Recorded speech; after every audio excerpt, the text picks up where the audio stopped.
Welcome to Politics and Current Affairs, the talk show that gets straight to the point. When it comes to the latest political news and events, we're not here to sugarcoat the facts or give you the same old spin.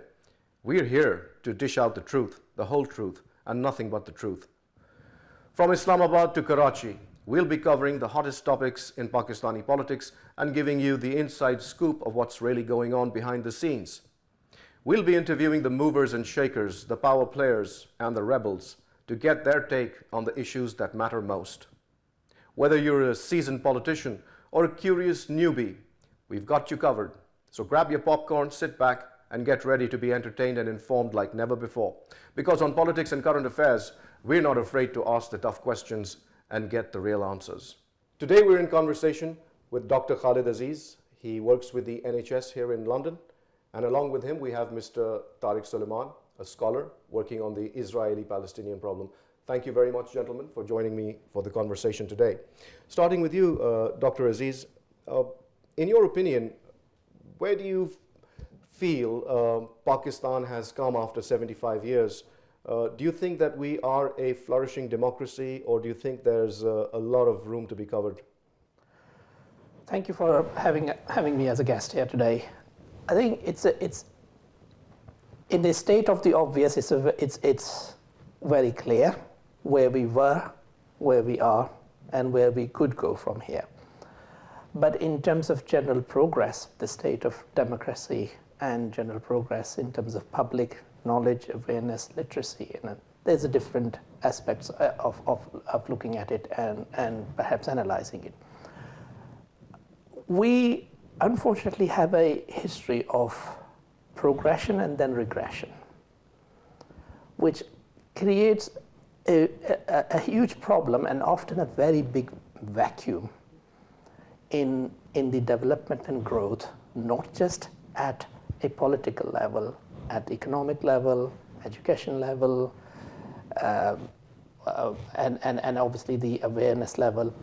I mean, digital media is progressing very well. Everybody seems to be tech savvy, but does it actually giving that awareness and progression? So you're saying we're taking 2 steps forward and 1 step back. Mr. Tariq, what do you think about our progression over the past 75 years? Do you think democracy is even relevant to Pakistan's society? A lot of people would argue that, maybe we don't really need democracy, and maybe martial law or any other mode, or maybe a king would be better for us. What do you think about that? See, it's very interesting to see that after over 25 years, we are still not sure about democracy, and these voices are coming out.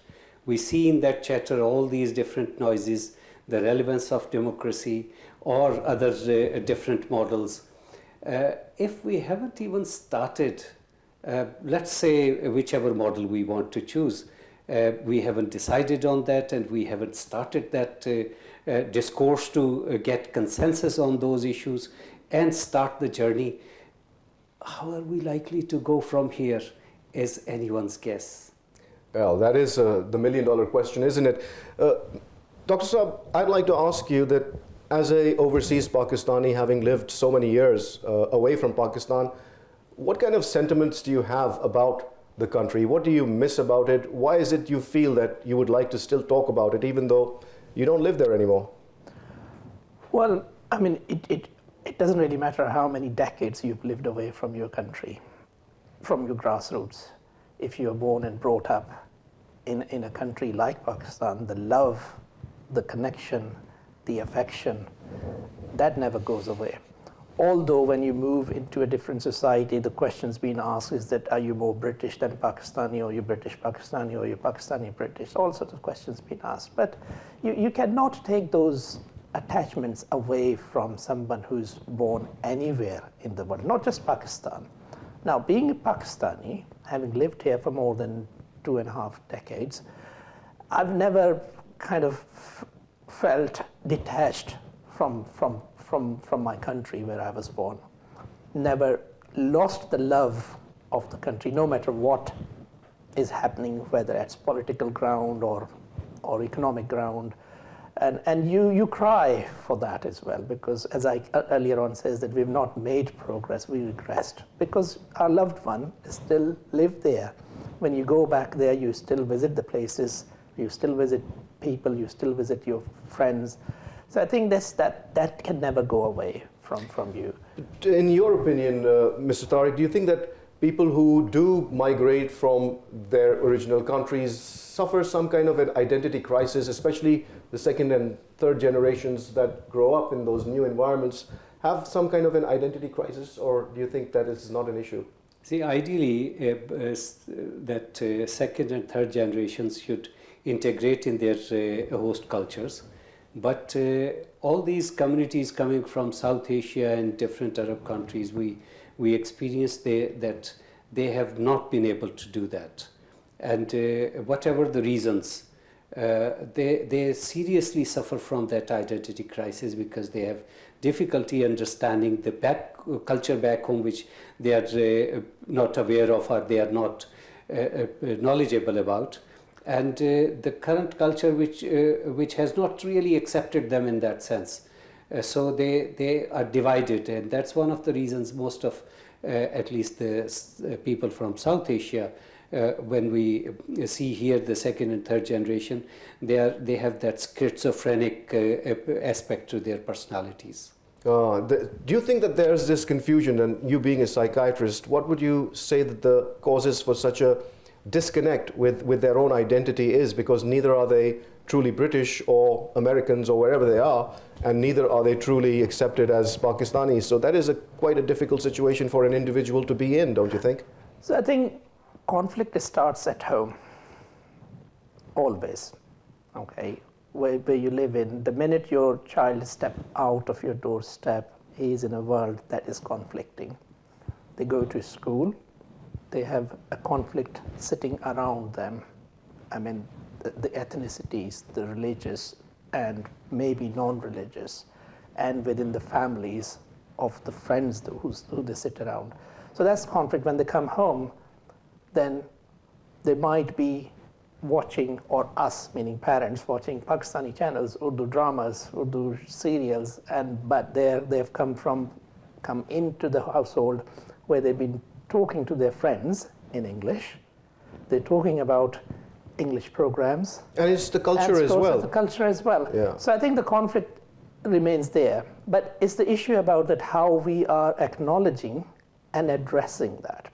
Because it's bound to happen irrespective of which society you live in, away from your home country. And you have your offspring growing in that culture and environment. So that cultural conflict that these individuals suffer, how does that end up affecting their lives and their mindsets? Do you think it affects them negatively, and what kind of negative effects, or there might even be positive effects? How do they come about, in your opinion? I think, as Dr. Saab just mentioned, that conflict starts from home. And the conflict is not about this diversity which they experience at home, which could be anything. Living with diversity is the issue which we fail to teach our kids, or at least educate them. I have been a governor of one of the schools where a majority of the students, their parents came from Somalia and those areas. So I had difficulty relating to those teachers, to their parents, telling them that teach these kids how to live with diversity, how to live with the other, how to live with... How to assimilate. Assimilate. And not only just assimilation, sometimes there is a difference, and that idea of difference is alien to us in our culture, in our worldview. So we do not know how to deal with the difference when we experience it, when we come across. So our kids are having the same thing, because for them the difference is the local culture, difference is the host environment. So do you think that they're faced to live like double lives? They have a different life, a different persona when they come home, and a different persona and life when they are outside the home, dealing with their environment, their schools, their peers? So I'll beg to differ slightly on that. So if I take example of my generation, or people who've come in 50s and 60s, they may have sort of have to adapt to the diversity. But the kids, like my kids, who were born and brought up here, I think they are more aware of the diversity than any of us here of that generation, because they see it, they communicate with it, they interact with it every day. Right. Than perhaps we have been. Yes, of course, as a cultural element or cultural aspect, we have to create our own ghettos. We have to have our halal shops and grocery shops and all those things, because that's the need of the both cultural and societal and the religious aspect as well. But do you think it has to do with a bit of survival as well? Yeah, but I think the important thing is that how we teach them and what we teach them. Just because what we believe is right does not necessarily mean that the people out there that they go and meet are wrong or is wrong, because that's where the acceptance of diversity comes in. I'd like to know Mr. Tariq's opinion on this, whether when you move to another country, do you want to carry your entire culture with you and try to promote that culture in that new environment, or is it more important for an individual to assimilate themselves in the new culture? Because obviously that would create conflict when you try to do that, and that doesn't yield good results. So how do you think this very delicate situation should be tackled? I think it should not be such a zero-sum game that you have to assimilate in such a way that you lose your identity in that, or you lose yourself in that integration. And that is not also viable, that you bring your all paraphernalia and you try to, like one of the father of that Somalian guy, he came up to me and he said, "This is a wonderful country. I wish if I could have Sharia here." So that kind of is again which conflicts you with that certain kind of values which this country has lived by that long. So I think that you can keep your culture and you can keep your identity, but you still can integrate in such a, you don't need assimilation, it's an integration. We need to differentiate between these two concepts. Sure. And this country, in that sense, I would say is great, that it does not demand you to assimilate, it only demands you to integrate, so that and you that too by following the laws. And speaking of following laws, Dr. Saab, this is a prime problem that we hear every politician speak about the supremacy of law in Pakistan. And now we're going to bring the conversation back home to Pakistan. And we could talk about the political polarization that we see in our society today. It's either you're with me or you're against me. It's a very zero-sum game, as you mentioned earlier. How do we negotiate this sort of a mindset? Well, I think we need to understand what the mindset actually is. And the mindset is not about the law or accepting the law or abiding by the law. There's various aspects to that. The mindset is about the power. And whoever has the power, the law lies with them, or law is with them. And that's the mindset. And if we change this process of thinking, is that it's not about power, it's about participation. It's about being part of it. That's where we learn the law, we value the law, we respect the law, and we abide by the law. I mean, we know what the political situation and power politics is, and how law or institutions often blamed to be manipulated by the powers and the politics as well. Not saying that those institutions want to be manipulated. In the context of living in a country like the UK or in the US, where there is a very strict implementation of the law, and comparing it to a place like Pakistan, where there is no implementation of the law, so to speak, how do you reconcile your existence in these two parallel worlds? So how do you want to bring that the wonderful law-abiding citizen sort of awareness back to your country where there is no law, but you're faced with that jungle of its own jungle law, and you're supposed to survive in that environment as well? How do you negotiate this very strange sort of conundrum? You know, people tend to negotiate on their own way. And we have seen that those people who are living here for over 30 years, abiding by every single law, driving by the traffic laws, but as soon as they land in Pakistan, they tend not to even queue, let alone driving according to the laws they have learned here. So those habits, those respect for law just vanishes, withers away with the, with the as soon as they land. So it's quite interesting, and we do discuss these things among friends, that the things we have learned here, when we go there, that if we practice them there, it might have some effect on that culture.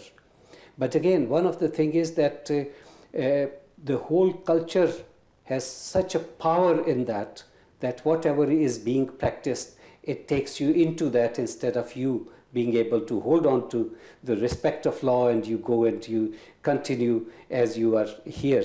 That becomes a challenge. All right, I'll bring the conversation back to the political polarization we're witnessing today in Pakistani society.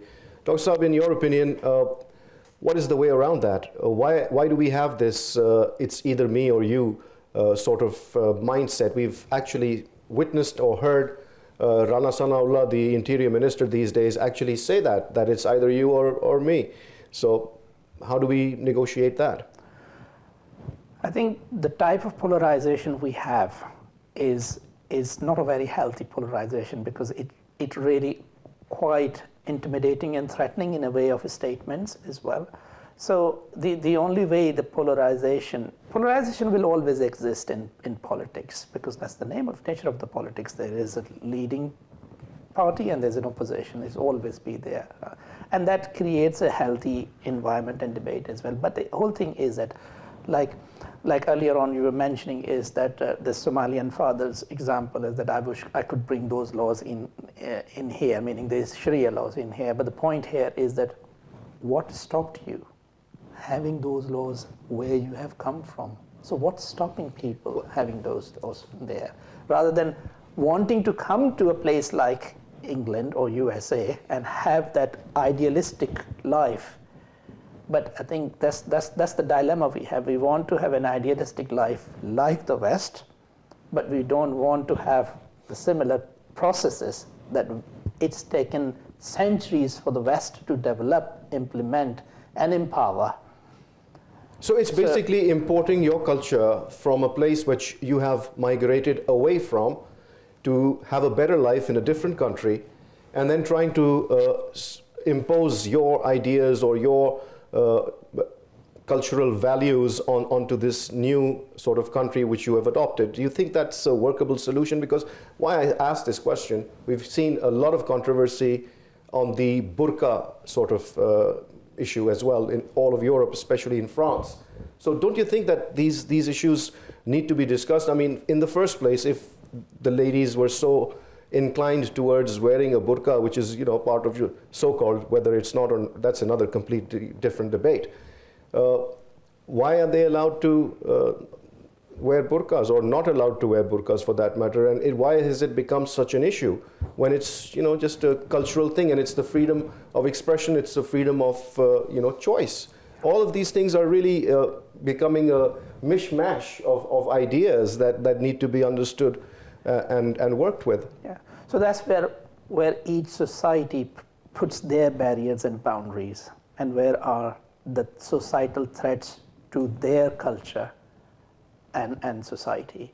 And that's where, in a way, a polarization developed there as well. Because if it fits me in my views and context, that's my human right, what I wear, what I don't wear. But if it's something, a practice, that actually threatens the societal values, that's exactly the opposite pole of that, then it becomes a different kind of an issue where it becomes a different kind of discourse. Yeah. And then where the view is that, okay, this should be either banned or not been allowed, or So speaking of the gentleman who mentioned, I wish I could bring Sharia over here, although this place is great, and I had to run away from the place where there was supposedly Sharia, but I want to bring that over here. So how does that make sense in your mind, Tariq Saab? It's that is the whole thing, that we are very selective about choosing certain things. We don't like back home, which the economy, especially the political economy, which produced all that environment, which is not sustainable in a sense that the gentleman probably can't even have a job there. So financial, economic, social, and other cultural aspects are the things which they don't independently from each other contribute to that environment, but they collectively do that. So those areas he doesn't like, but he likes what he thinks that should have been in an ideal world. And it actually goes back in history. Lots and lots of scholars and philosophers, and they thought that West is great, and if it adds some, our values in that, Islamic values, it has divorced itself from God. So if our type of God can be stitched with that Western secular liberal values, then that would be the ideal paradise. So this concept goes quite deep in our thinking. It is a very difficult philosophical question to deal with in such a short time. So we're out of time, and I'm going to thank you for taking out the time and being with us and sharing your views, and hopefully we will be having further discussions and try to figure out where we are going as a nation. So thank you very much. So you heard the conversation, and as always I like to say, please do make up your own mind, use your discernment, and as a wise man once said, don't believe half of what you see and none of what you hear. And on that note, it's goodbye.